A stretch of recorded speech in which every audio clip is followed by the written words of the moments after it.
Okay. Okay, everybody. Annette Baier, take one. One and only one. One and only one. Okay, are you starting?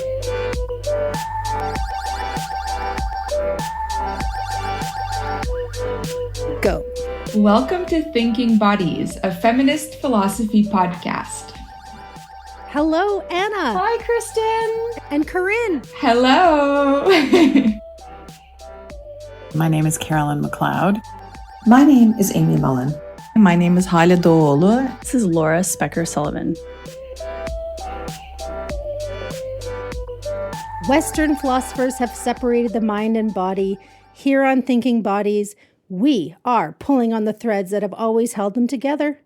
To do this, we crowdsource voice clips to discuss works in feminist philosophy that deserve more attention.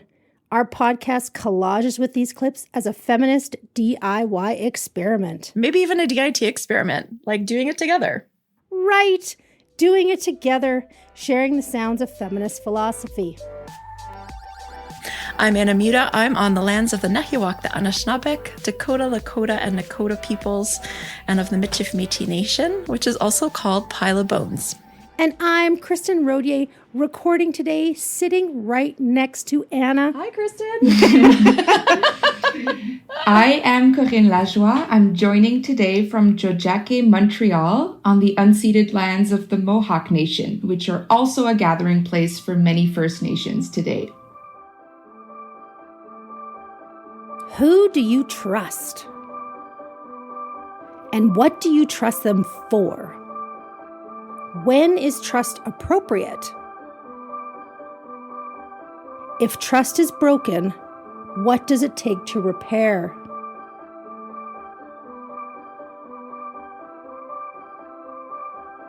What about you? Are you trustworthy? Are you trustworthy for others, for yourself?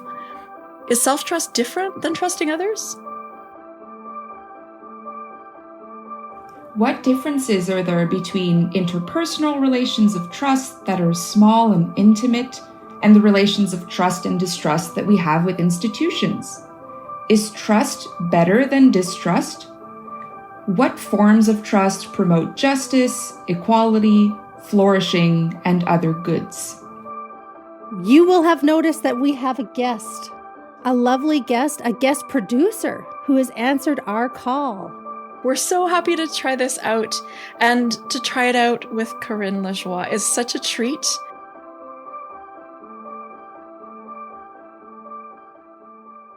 I'm a postdoctoral researcher in philosophy at Western University, and the article that I picked is from 1986. It's an article by Annette Baier that is called Trust and Antitrust. I first read this paper about 2 years ago, and I don't know how many times I've read it since, but I know that I've read it a lot and I keep going back to it. I think it's a really beautiful piece, especially like how Baier gets us to think about trust philosophically and to carefully reflect on the workings of trust in our everyday lives. So cool. So ever since we've been reading and thinking about this paper, I've been thinking so much about how much I trust people. Sometimes for good, sometimes not so good. And I've been thinking about whether I do. I think of myself as very trusting, but I'm actually not sure that I am. I've been thinking I might just take people to be reliable, and I might not actually trust them. Ooh. So thinking about trust changed how trusting you think you are. Yeah, that's right. That's exactly right. That's exactly right. Yeah, exactly. It's also possibly the kind of thing that you don't want to always be thinking of. Yeah. So I think that once you read this paper, and maybe after listening to this podcast, people are going to start thinking a lot about whether they're trusting and who they trust. But I think trust, as we'll discuss, is this interesting thing that sometimes works best when you don't reflect on it too much. And so interesting for philosophers to think about. Don't think about it too much. Which is what we do. Part of what helps it is not thinking about it. Thinking about it, yeah. Uh-oh. That is okay.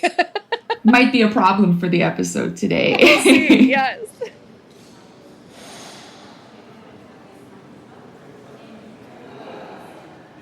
People will say, well, you know me, I have trust issues, right? And it's kind of like, well, I think we should all have some trust issues. At the same time, we tell people to trust their gut. Yes. Oh, yes. Trust your gut. Thinking body. There's a thinking body. Yes. So how do I trust my gut? I think also trusting your gut is something that you need to learn to do at some point. I think I'm not very good at trusting my gut, and I want to get better at it. Yeah. But I'm not sure there's a manual for learning how to trust your gut or learning how to trust better, or to be better at trusting yourself, especially. It's so true. And I was thinking about just that question because it does seem like one of the things that trust gets us thinking about, as we'll talk about, our relationships with other people. But it might be that part of learning to trust yourself comes from having other people trust your gut. Yes. Maybe that's part of what helps us to learn how to do that. It's so fascinating. Like I don't just bootstrap trusting my own gut. You help me trust my gut. Right. By being trusting. By trusting your gut. Yeah. Yeah. Maybe there's something about that. And maybe also in that case, the opposite would be also true. So people who are not used to being trusted or who are often distrusted might have a harder time trusting their own gut. So there's it's kind of a two-way street. Yeah. And people who are very used to trusting their gut might need to trust it a little bit less than they often do. Let's introduce some into the system. Corinne, you were thinking about those Keep Calm and Trust Me coffee mugs. Oh, yes. I went down a rabbit hole yesterday because I was trying to find the source of this expression. All I could think of were those coffee mugs and shirts that say something like, keep calm and trust me, I'm a doctor. I found out that there are also mugs that say, trust me, I'm a lawyer, I'm an engineer. And I was trying to think about what the joke is around those, silly little mugs. And I think that some people that occupy certain social roles here, doctors, lawyers, engineers, might be more used to being trusted on the basis of the role that they occupy, but then also on the basis of things like their gender, their race, their social class. So on the other hand, you have, people who are very used to being distrusted on the basis of those same things. And, you might have heard these two Black female doctors that were on planes trying to offer assistance to a sick passenger, and they were met with skepticism or told to go back to their seat, by flight attendants who simply did not trust them and did not trust that they could possibly be doctors. So there's a really clear asymmetry here between people who are easily trusted and expect to be trusted and people who may be fully trustworthy but not be trusted by others. Yeah. I wanted to read this one quote.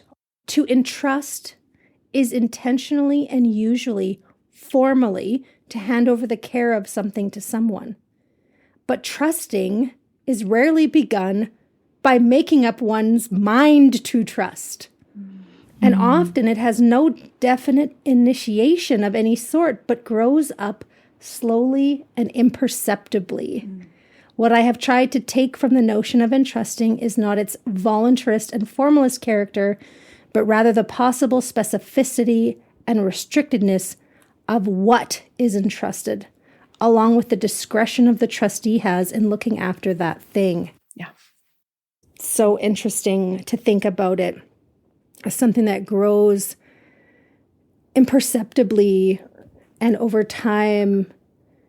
And it's not just about a decision. Yeah, right. It's non-voluntarist, as philosophers like to say.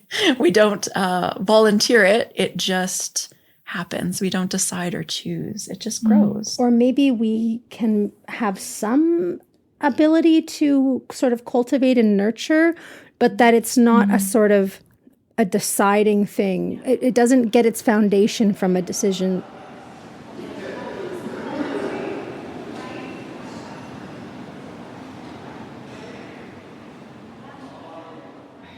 Some forms of trust are really carefully cultivated over the course of several years. So, for instance, relations of trust that we have perhaps with friends or intimate partners. But then in the essay, she also talks about trust in strangers. So like trusting, trusting strangers enough to fall asleep on a plane, or like trusting strangers enough to drive us, to drive the bus that takes us to work. So those forms of trust are also really important to our lives. But they're kind of instantaneous in a way that other relations of trust that we cultivate over time are not. One way that I read Baier's question about trust is to think about when you should trust. So when is trust a good? When is trust serving a good? Because of I don't want to be all trusting. I want to trust. Yes, no. I want to trust when it's appropriate, and I think we make mistakes and have our trust let down. I just love this idea that trust is not always good, because I think that we live in a time when we're told that we need to, for instance, place more trust in institutions or place more trust in political actors. And this just seems to me like it depends on the idea that trust is always better than distrust, or that trust is something we should always lean into.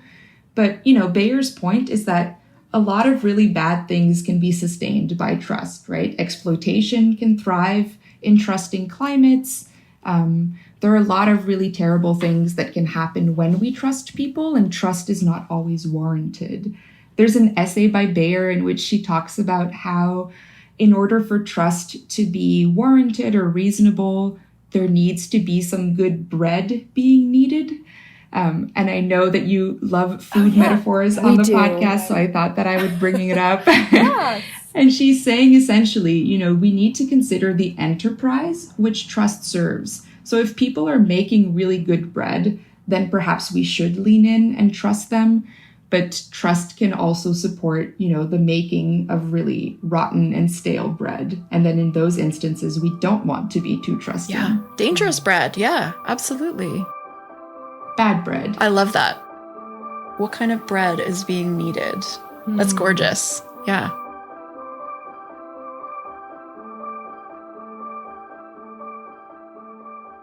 So she says that in the case where trust is serving something like exploitation, then trust busting is a morally proper goal. So I take this to mean that it's not only the case that we shouldn't always be trusting, or that we shouldn't be trusting at all, but that we should sometimes try to kind of unravel trust, or kind of expose trust for what it, for the kinds of enterprises that it serves. That's awesome. And so perhaps sometimes we should also be encouraging others to be less trusting if their trust is enabling things like exploitation, oppression of other people. I think that's one of the ideas that she's getting at here. I love that idea, trust busting. Trust busting. Yeah. Yeah. Feminist trust busters. Yes. We could get badges. So, okay, this leads us kind of into a discussion of how trust, or a sort of philosophy of trust, can be specifically an issue, a feminist issue. Yeah, and this is sort of what Baier's talking about in terms of how moral philosophers, as she rightly points out, ignored trust for such a very long time. So she talks about there being some discussion of trust among moral philosophers, but that it's, she says, regrettably sparse. I'll take a stab at how this is a feminist issue. I think if you're in a position of social power, you're afforded a certain amount of trust. And therefore, where trust develops and how it breaks down just isn't a super salient feature of your life, But on the flip side, systems, social institutions, they're not built up around your interests, then, the work that you have to do to become a trusted member of society, maybe of the powerful group, maybe that's what you're aiming for. Not everybody, but what you're doing, what you have to do to become trustworthy is going to be different. And it's going to be harder, maybe even impossible. Those who are more powerful, who find power within a sort of white supremacist capitalist patriarchy, if you want to use Bell Hooks' term, they don't have to notice that it's harder for others to gain trust, Like, it's remarkable to me how those who are in powerful positions, when they break a promise, when they break trust, it's so easy for them to just recover trust. Yeah, it's this sort of really fits nicely, I think, into Marxist feminist thinking about sort of who knows how certain social phenomena work. And here, right, we might say that moral philosophers haven't paid a lot of attention to trust and trusting relationships. And when they haven't theorized that very competently or comprehensively, in part because they don't have to know how those things work. So, and we can also say here, I think, too, that feminist philosophers have often failed to notice important things that make us untrustworthy. Going back to the example of the mugs, right? The keep calm and trust me, I'm a doctor versus the experience of the Black doctor on the flight. I think that the Black female doctor on the flight that isn't trusted, even though she is competent and trustworthy in the situation where a passenger is sick, this doctor is going to notice things about how trust works that the person who just walks into a room and says, just trust me, is not going to notice. I often think of how early care ethicists were doing something pretty similar with care and dependency and need, right? They were kind of encouraging all of us, but male philosophers especially, to pay attention to these features or dimensions of human life that are really central to our lives and to how our societies operate, but that philosophers hadn't really been thinking about and writing about. And I think that there's a parallel to be made here with trust, right? Trust is something that is happening all the time, that is around us, that sustains us, right? That makes social lives or cooperation possible. And I think we need to think about who kind of wins and who loses when we ignore those dimensions of human life that are very present and yet ignored in the work that we do. Baier talks about how, male philosophers, the very work that they're doing, the concepts they're coming up with, the philosophy that they're able to do depends on this sort of background of domestic trust, right? And so what if we're philosophizing from that background of domestic trust that makes all of this other work possible? So she writes, quote, "We inhabit a climate of trust as we inhabit an atmosphere and notice it as we notice air, only when it becomes scarce or polluted." We're recording in the middle of some of wildfire season here in Canada, our listeners. So we're sensitive. Very much noticing the air. We're very much noticing the air. Yes, we are. Yes. Yeah. Yeah, I think this idea of, how we only notice certain things when they break down, when they don't fit, when they don't flow, when they don't happen seamlessly is a feminist point that she's making.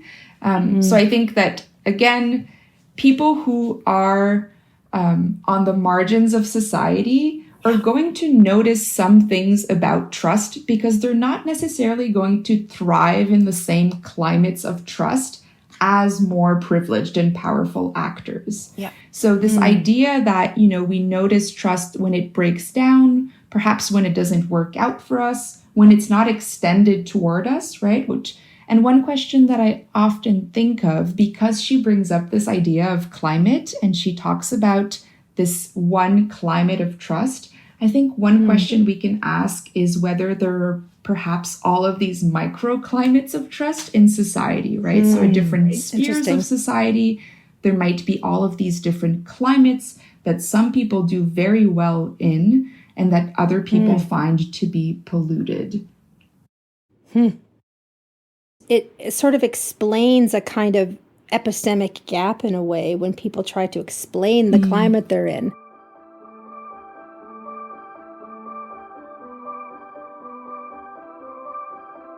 This is Baier's often cited definition of trust.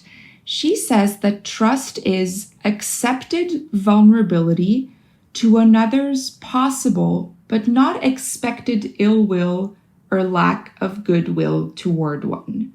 So I think there are a lot of interesting concepts in this definition. The first is the concept of vulnerability, which obviously feminist philosophers have written a lot about. And I find it interesting that trust would involve accepting one's vulnerability toward another person that you depend on for something, right? I think that accepting your vulnerability is not something that a lot of people want to do, which is maybe why we sometimes find trust to be really scary. Absolutely. If I'm putting something, I'm handing something over in a way, a good, whether that's a material good or, some aspect of my own flourishing, I'm sort of outsourcing in a way that makes me vulnerable. Mm-hmm. And, it could go badly. It could go badly for me, to extend myself in that way. And it's kind of scary. Well, and it seems as though there might be practices that some people among us have instituted to try to circumvent that vulnerability or circumvent that risk. Totally. Yeah. Totally. Yeah.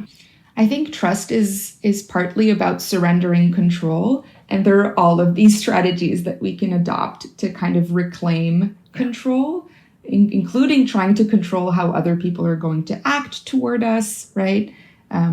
But if we really take seriously this idea that trust involves accepting some level of vulnerability, then it means that other people can seriously harm us. It also means that they can, as you said, Kristin, they can support our flourishing, they can extend our agency, right? Trust allows us to do all of these really beautiful things, build meaningful relationships with people.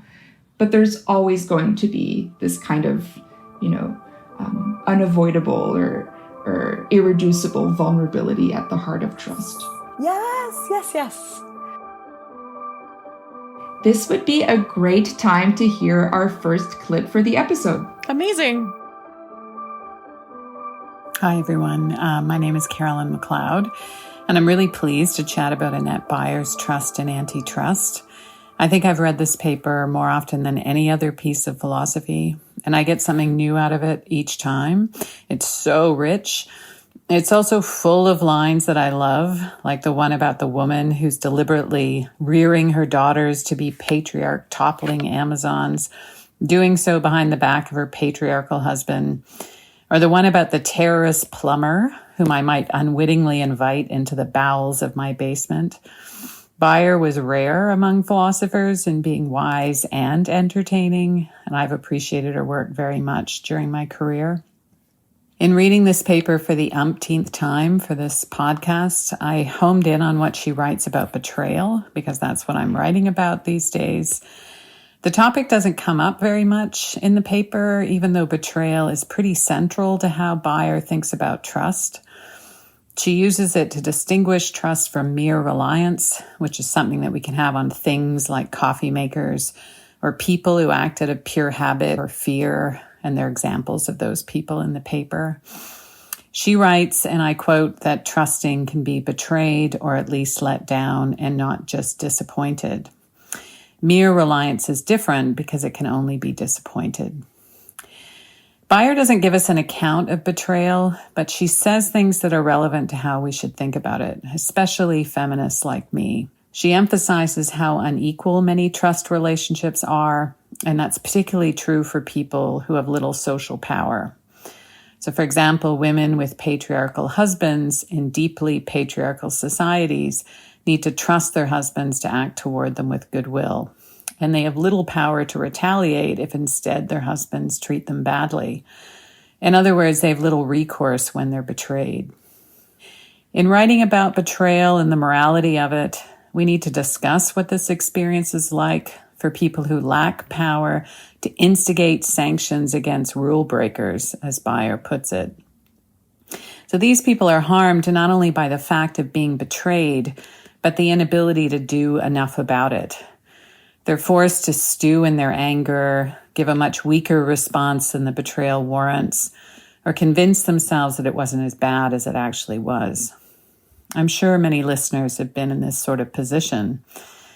Philosophers should have something to say about it when they write about betrayal, which more and more of them are doing. Yet so far they've been silent about betrayal and inequality. I hope to remedy that in the work I do on betrayal, and I will certainly take my inspiration from Baier.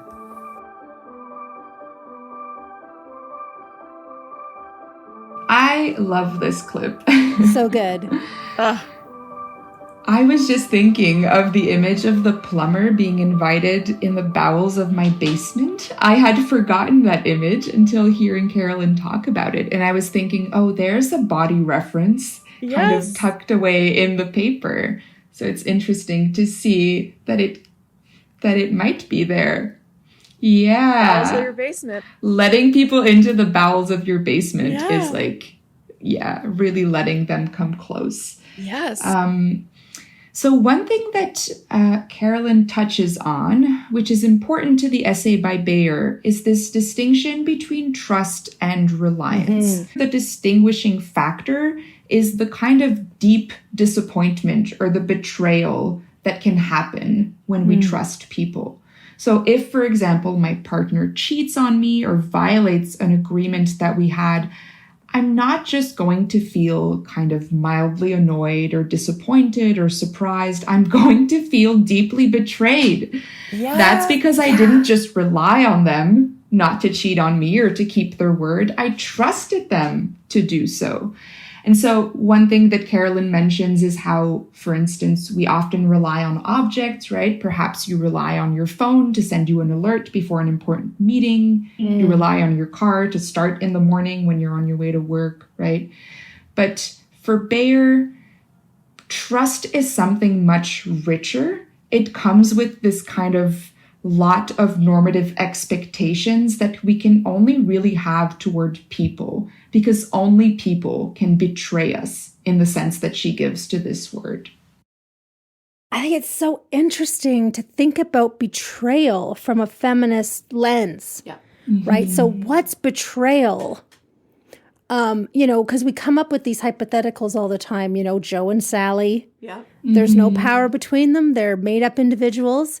Joe tells Sally he's going to be here at 3 and then he's not. But most betrayal happens in a context of power relations. That's right. Yeah. And so not only do you have the difference between reliance and trust. So, when someone breaks your trust, you're not like, your language doesn't get salty the way that mine does when an object has let me down. But if you couple that with discrepancies of power and the inability for recourse or recourse without really significant relationship damaging outcomes, then it's a very different situation than Joe and Susie. Yeah. Or whoever Sally, whatever. But I liked what Carolyn said about one of the ways that we can see power through betrayal is thinking about what people are able to do about it. There are there are often really big repercussions to telling someone that they have broken your trust. And suggesting that you're not able to trust them in the way that you did before. And I think that also speaks to the sort of the ways we have access to recourse. I'm thinking, for instance, of the case of a student, for example, who kind of experiences sexual harassment in her department, right? This male professor is being completely inappropriate and has betrayed her trust because she trusted, for instance, that this person would be, a mentor, an educator, and a person who's looking out for her well-being. And in so many cases, even after you realize that someone has betrayed your trust, right, you might still need to communicate with this person, to work with this person, because it would be too costly to cut them out or to tell them that they've betrayed you. And, Carolyn talks about how it can be especially harmful to experience betrayal when you have no recourse, when there are no sanctions available for people who have betrayed your trust. And I know that Carolyn works on this idea of institutional betrayal as well, right? So in the case of the student, it's not only the case that the student has been betrayed by this male mentor, she could also be betrayed or sorely let down by the institution if she tries to, for instance, speak out about what she experiences, and she's turned away, or she's told, that she's trying to damage someone's reputation. Right.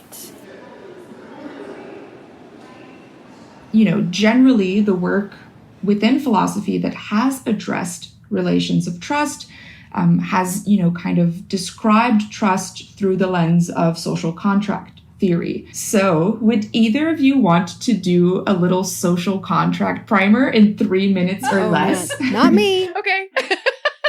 Actually, I would love to do this. Anna, you're up for this. Yeah, I'm up for this. I'm very up for this. Yeah. So, social contract theory is a story about how to think about human beings. At its base, it's a story about how to think about human beings. Mm-hmm. And the story that we can tell about human beings, according to social contract theory, is that human nature is defined by self-interest. So in what philosophers call a state of nature, where we are living according to human nature alone, we don't really have any relationships except the ones where we hate and fear one another because we're trying to get what other people have or what is available. And they're also trying to get what we have and what is available. As a result, we're also all trying to protect ourselves from one another. Wow, this is so interesting because it's sort of just exactly a scarcity mindset. Yes, it's a scarcity mindset. You have something that I want, it kind of makes me think about two siblings. Nobody's watching. It's like, I cut, you choose, except for, I'm going to cut 75 and you're going to get 25 or a punch or something, It's kind of just fear and scarcity. And I'm just so confused about that kind of hypothetical state of nature. So the story continues that while there are inherently social animals, so philosophers recognize that there are some animals that are inherently social, like bees and wolves. But human beings are not inherently social on this model. There can be no trust in a state of nature unless you want to count my trusting you that you are just like me and you will do the same thing to me as I would do to you, which is to try to take my stuff or kill me if you get the chance. That's a very bleak portrait really of human relationships, right? But it makes sense that within this story, naturally we would not trust others. We're worse than wolves. We're worse than wolves, yes. And as Thomas Hobbes famously describes this, the life of man, solitary, poor, nasty, brutish, and short. It is bleak. How or why do we get out of this state of nature? How or why do we live together? Yeah. So the story tells us that we live together not because of our nature, but sort of in tension with our nature. We live together because we are also rational enough to recognize that not living together makes our lives worse. So I only want to live together because I'm worse off otherwise. It's just completely about me. Yeah, exactly. So I know that you're self-interested too. We're actually equals in this way. And if that's the case, then I have to worry about you trying to take my stuff. That is what I have to worry about in you, because I know that is what I'm thinking about doing to you. But Anna, just trust me. Just trust me. No problem. Okay, so if we're in the state of nature, how do we get out of this?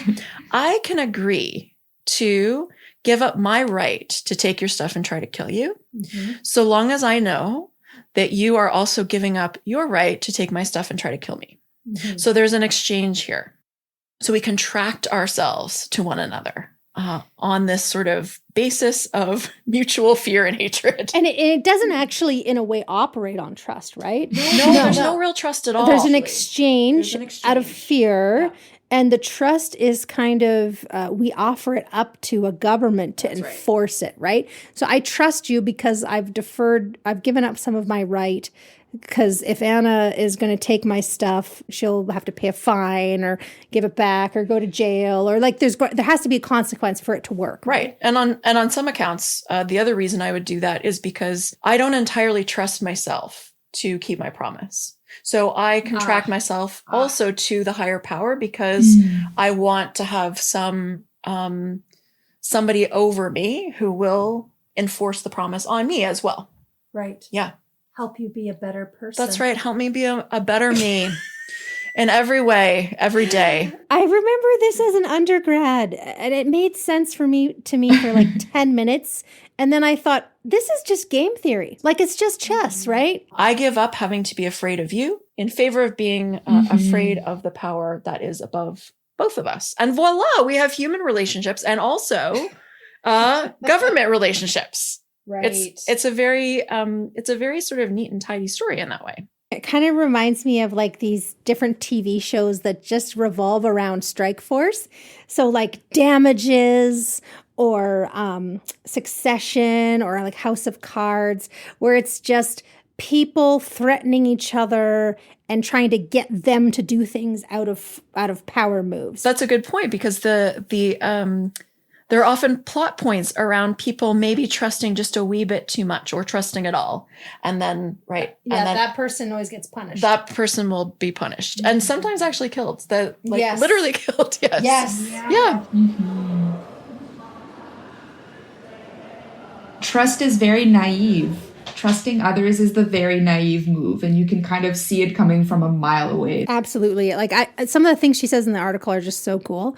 She says she calls the contract theory, minimal moral traffic rules. Like none of this is about how to live, life as art or how to flourish or a meaningful life. It's just minimal moral traffic rules. And talks about relying on each other's strike force, so threat advantage against each other. And she also calls social contract theorists exchange fetishists, right? I love that. And none of this thinks about how those agreements and the climate is shaped by power. This kind of approach to trust, it focuses only on agreements that are entered by two people who are taken to be, roughly equal. And it completely ignores, and here I'm quoting her, dependency relations between those grossly unequal in power, end of quote. So the idea is that, sure, people, agree to contracts or enter into contractual relationships with other people, but so many trust relationships develop between individuals who simply are not equally powerful. And one of the examples she gives about this is thinking about marriage, at least patriarchal marriage. Yeah. That is an agreement, but patriarchal marriage is an agreement that kind of flies in the face of social contract theory in many ways. It's unequal, it's potentially non-voluntary, but there's this really central institution in our in our lives, and in at least our historical lives, that looks like a contract, but in fact doesn't behave that way. And it makes sense that this contract, the marriage contract, would not be noticed by these theorists because it functions to their advantage.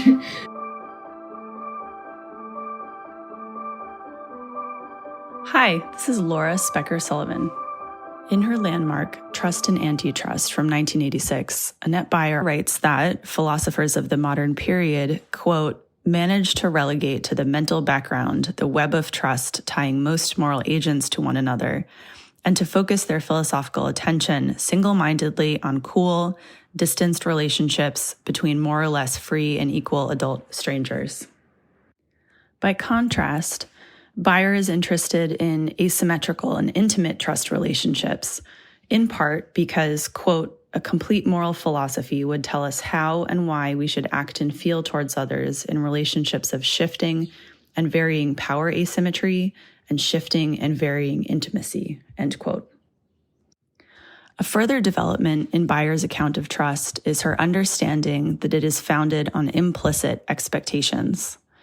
In contrast with contracts and promises in which each party's expectations and obligations are explicit, trust relationships are by their very nature imprecise. She points out that when she trusts the plumber to clear her drains, she trusts him to do whatever is necessary and safe to do, and she takes his expertise and lack of ill will for granted. If he planted explosives in the drain due to some odd grudge, this would not be a breach of their contract of service, but a betrayal of their trust. While the imprecision of a trust relationship is riskier than a contract, it also has higher potential benefits. Trust, according to Baier, is rarely enacted between equals and is not equivalent to a promise or a contract. Trusting, she says, is rarely willed and grows slowly and imperceptibly, whereas intrusting is intentional, explicit, and willed. She writes that, quote, trust relationships need not be so express, and some important forms of them cannot be verbally acknowledged by the persons involved, end quote. Trust is more likely if there is a general climate of trust, and it is indefinite. This point about a general climate of trust is important, but it is one that Baier does not fully develop, as she herself recognizes.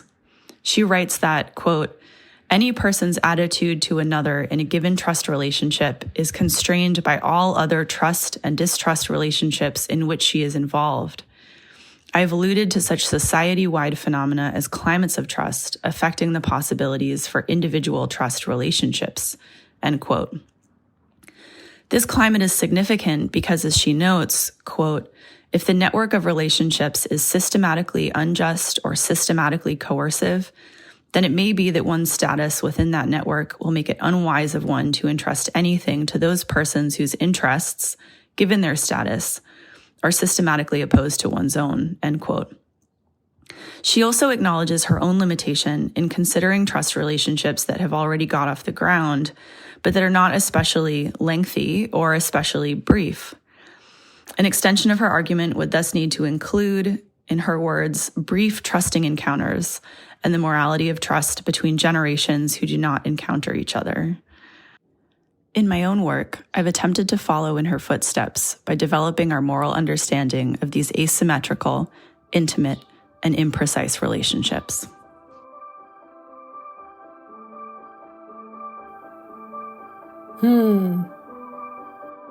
Like, does a person need to immediately, presently exist with you to be part of the trusting network through which you gain benefits and flourish and develop? Yeah. And is that often largely implicit, given that the ways we live now are the products of people who've come before? We assume people after us. Yeah, I mean, that's so compelling. Yeah, I think this intergenerational trusting makes me think also of how we can inherit kind of habits of trusting and habits of distrust, right, from ancestors or from past generations. So we might trust or distrust certain groups or certain institutions, not necessarily because of things we've experienced ourselves or betrayals that we've experienced ourselves, but perhaps, you know, the betrayal of people we identify with or the betrayal of people that we, you know, exist or stand in solidarity with, but that, you know, have preceded us. Something I was thinking about that we could almost kind of bring out from her theory now, we've sort of talked about social contract being very limited. And Laura was talking there about the sort of intimacies and the connections that we have that we can really only have with certain kinds of trust, right? Like, what would a marriage be like in that social contract culture of trust, right? It's sort of it is that house of cards marriage, right? It is. She shifts to this other kind of, she called it a seed of her theory. And the seed is to think about infant trust, right? Because if part of what we're doing is trying to think of all of the different kinds of trusts, right? When we're putting together a philosophy of trust, we have to think about other kinds of trust that is part of what makes us, right? And what part of makes us is that we arrive as infants. That's right. Thus far, you know, and an infant, and thinking about that infant vulnerability, they require so much active care, right? It's not just it's just a letting be. It's an active care, right? And the infant arrives trusting so uncritically, right, by nature. And the infant undermines this notion of the separate individual, because there is a connection through pregnancy and gestation, and you really do have a live, moving around thing going on. You're doubled in a certain way. Infant trust, it's an innate capability that we have that we can extend and nurture and give to each other. And that it's asymmetrical and inarticulate or inarticulable. We can't, and perhaps even pre-reasoning. Absolutely. There's this whole period of our lives where we just kind of trust our parents every day for so many things, and we don't reflect on it. And it's such a huge responsibility to be a parent for that reason, right? Because you want to be a good kind of steward of the child's trust, right? Or a parent or any kind of caregiver that's very present in the life of a young, completely dependent infant or child.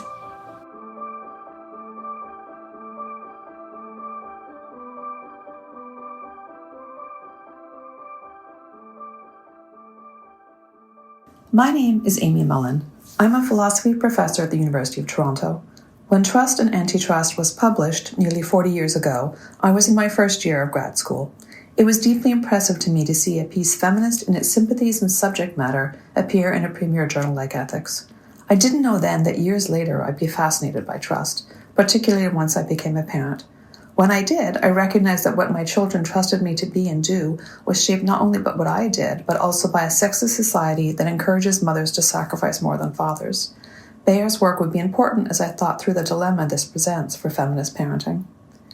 One of the abiding themes of my work has been relationships between people that involve intimacy and mutuality, but also a significant power differential. I was inspired once again by Annette Baier's work. Trust and Antitrust is striking in its focus on relationships of asymmetric mutuality, particularly between parents and children, but also between mothers and fathers in a patriarchal society. Baier sharply observes that her focus on asymmetric yet intimate relationships is in vivid contrast to many male moral philosophers' attention to relatively distant relationships between people of roughly equal power. Baier's insight that equality is not a desirable ideal in all relationships, such as those with children, is an important one, although in this article the only other relationships she analyzes that involve inequality are morally abhorrent ones between masters and slaves, or in which fathers and husbands have vested more power than mothers and wives. Nonetheless, her observation that relationships can be mutual, intimate, morally decent, and involve vulnerability on both sides, even in the face of asymmetries of power, is relevant to thinking about what makes for morally decent trust in other asymmetric relationships, such as those between paid caregivers and those in their care. Baier conveys many insights about familial trust, especially the trust of young children, including how challenging it is for parents to balance encouraging their children to trust them and find the world safe to explore, while increasingly letting them know about its dangers. One of the most interesting things she says about infant trust is how overlooked it has been and yet how socially necessary it is for many, if not all, other forms of trust to develop. Her discussion of the vulnerability of even the more powerful person in a trusting dyad is likewise insightful. Her analysis of trust between parents and children is complex and includes the claim that children, once capable of conscious trust, must not only believe that their parents care for their well-being and development, but also have a somewhat shared understanding of what both involve. The extent to which trustor and trustee must share understanding of the trustee's aims has shaped my own approach to trust, which is inspired by hers, while deviating from her claim that goodwill or absence of ill will is necessarily what we expect to motivate those we trust.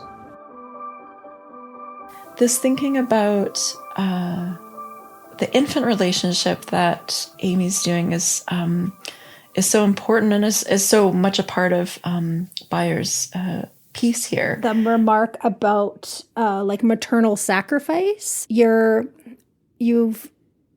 trusting that if you're playing the part of the patriarchal husband, right? You're trusting that there's a certain level of sacrifice that the wife, the mother, is willing to undertake for the good of everyone else. Yeah. And so you're trusting that.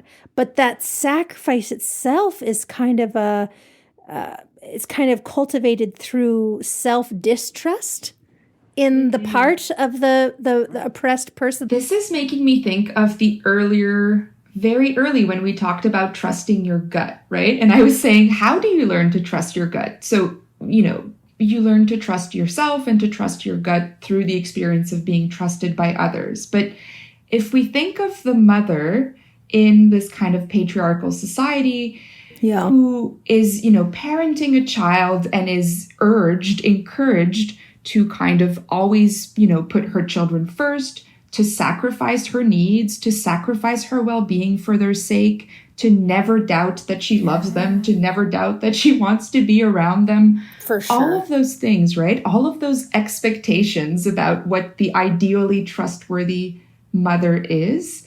I feel like this pressure would really make a person, a mother in this case, right, start to doubt her own experience, right? And start to doubt or start to distrust herself potentially, because not being attentive to your own needs, right? Not being attentive to your own experience of the world, to your desires, to your ambivalent feelings, to your frustration, to your anger. Like maybe sometimes you need to trust your gut, and your gut is telling you that like you need somebody to look after your kids because you just need to leave the house and get a break. Part of what Amy was saying about the child and trusting the parent, because they are developing decision capacities over time about, I'm going to trust my parent on this or not.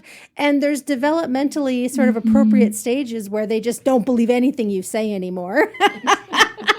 And they're trying things out all the time. You go, well, you might come to find out mommy was right.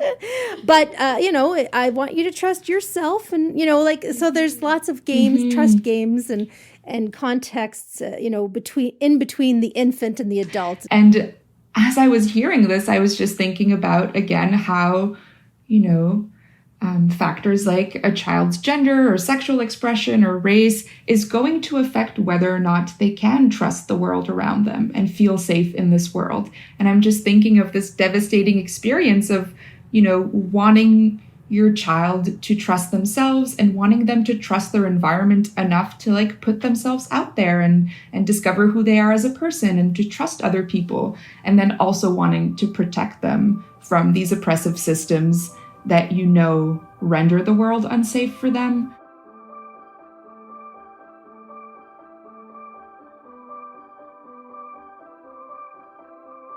Baier writes, quote, "The best reason for confidence in another's good care of what one cares about is that it's a common good. And the best reason for thinking that one's own good is also a common good is being loved," end quote. But if that's the best reason, it's not the only reason. We have an innate sense of trust. So it can be voluntary or not voluntary, explicit or implicit, acknowledged or not, contract-based or not contract-based. It can be a fragile kind of trust. Maybe it's being repaired after something, or it can be a stronger form of trust. I like how we talk about people as my rock. Yes. When someone is a rock, it really trumps a lot of other, you can let a lot of other things go if someone is a rock, for you. So there's also different power structures that our trust flourishes in the context of or breaks down in the context of. There's different costs to break down. When the trust breaks down, it harms people differently. When we trust, we might put out in that trust very different degrees of vulnerability. Being the parent in the parking lot on the first day of daycare drop-off and how hard that is, and how I just remember it's a total flashbulb memory of dropping my son off at the daycare on the first day, and the daycare worker sort of saying to me that it's always harder on the parent. and thinking to myself, how could that be true? Obviously, it's harder on him. And then just going to my car and being like, oh, God, how could I do this? And of course, he had a great time and all that. Well, and all those varieties that you were just listing, right?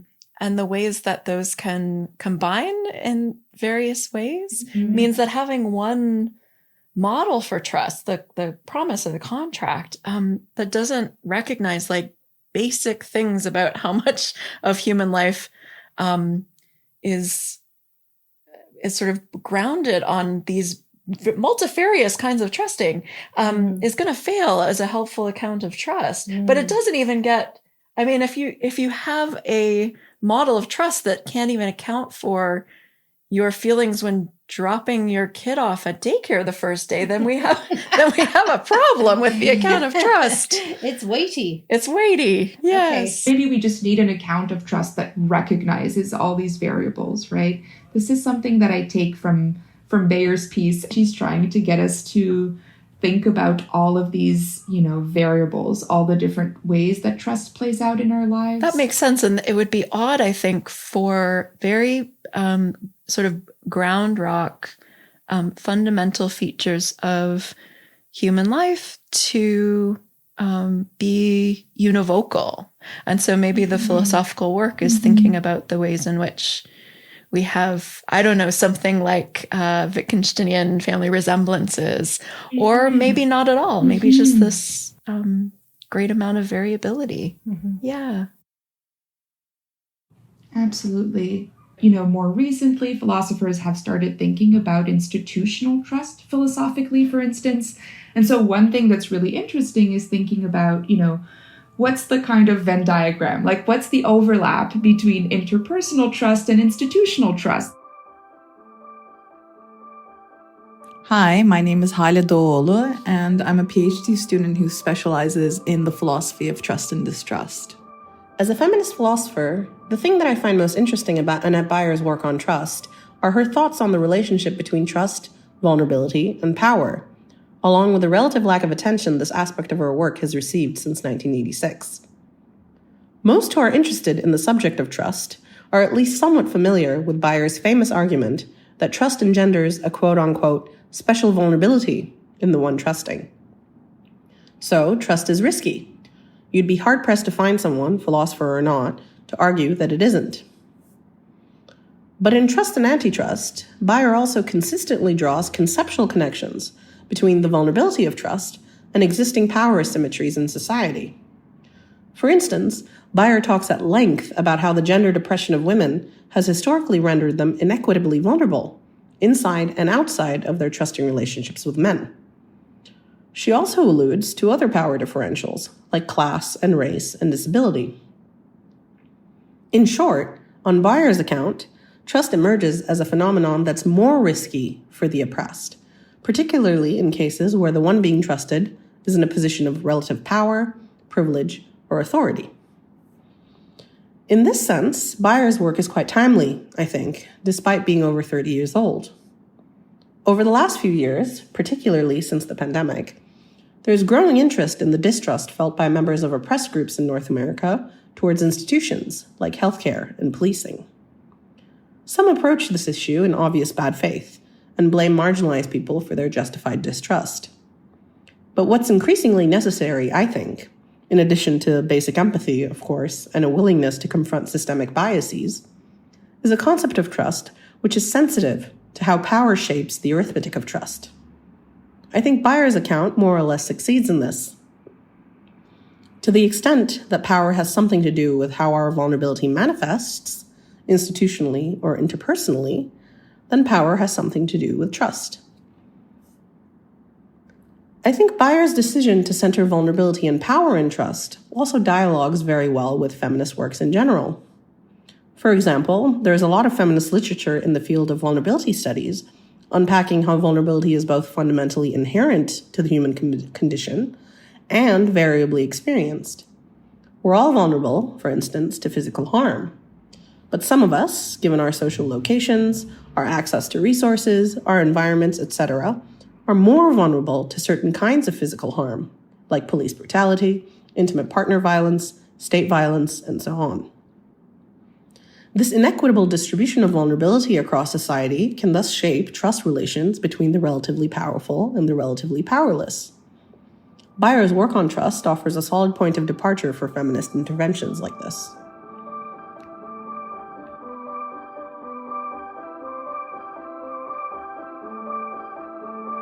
So interesting. I like the discussion of the differential distribution of vulnerability according to power and different institutions. Yeah. And if these institutions make us differentially vulnerable, then of course trust is going to kind of follow that.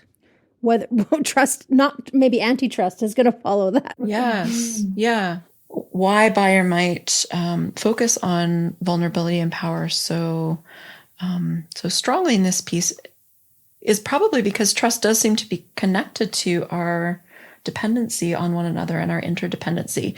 So a really interesting feature of trust, I mean, maybe what we can say about trust sort of more univocally is that trust challenges these myths that are really common in Western canonical thinking about our radical independence and self-sufficiency. Right. The more I was thinking about it and working through this article together and listening to you, Corinne, is just, I started thinking about this kind of glue that we all have, whether you see it or not, that we're all tied, and how much work feminist philosophers have tried to do to understand the social self. Well, that's a revision against the self as radically individualized, which is a concept, right? It's not, you know, it's a concept. Or a story. It's a story, as diplomatically trying to call it earlier. Yeah. Yeah. I think that's nice, this image of, because we do hear that, right? This idea of trust is kind of the social glue that holds our societies together. I mean, we want to make sure that the forms of trust that we encourage and that we promote don't leave people behind, right? So maybe if we want to think of trust as a social glue, we need to make sure that it's like some good social glue, right? That actually like promotes solidarity between people and not, you know, doesn't promote a kind of account of social life that leaves people behind and leaves them especially vulnerable to betrayal. Yeah, everyone's kneaded into the bread. Right? Yeah, like I was just thinking of the bread too. Yes. How do we go from glue to bread without it being weird? Yeah, exactly. Yes. This is a point that I keep returning to when I think about why it's important for Baier to distinguish her account from, you know, the social contract theory account of trust, is that not everything that's important to trust can be put in a contract. And I think there's something kind of messy and unspeakable about trust that can't really be written into a contract. And maybe that's a little bit scary because we want to be able to say things out loud, right? And to name them.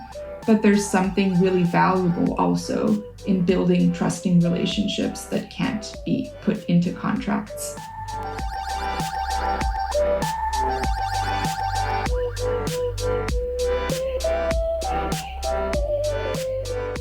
Thank you to our fantastic contributors, Hale Demir-Doğuoğlu, Laura Specker Sullivan, Carolyn McLeod, and Amy Mullin. And on that note, if you'd like to contribute to our DIT experiment, give feedback, or propose ideas for our next episodes, or participate as a guest producer, please go to our website, thinkingbodiespod.com. You can also find us on Apple Podcasts and Spotify. Thank you, Anna. And I will also just say thank you to Corinne Lajoie for being a most excellent guest producer, as well as our premiere guest producer. Very trustworthy. And an excellent episode. All the references for what we discussed on the podcast today are on our website. Our theme music is by Seth Makes Sounds and Joseph Press. Thanks so much to the Amplified Podcast Network for all of your mentorship and getting this podcast created. Yay! How did that go? This was so much fun. I love it. Fun? Oh, good. The hardest part actually is that you spend all the time thinking about what you want to say, and then there's not enough time. But like now I really understand the script better now that we've done it.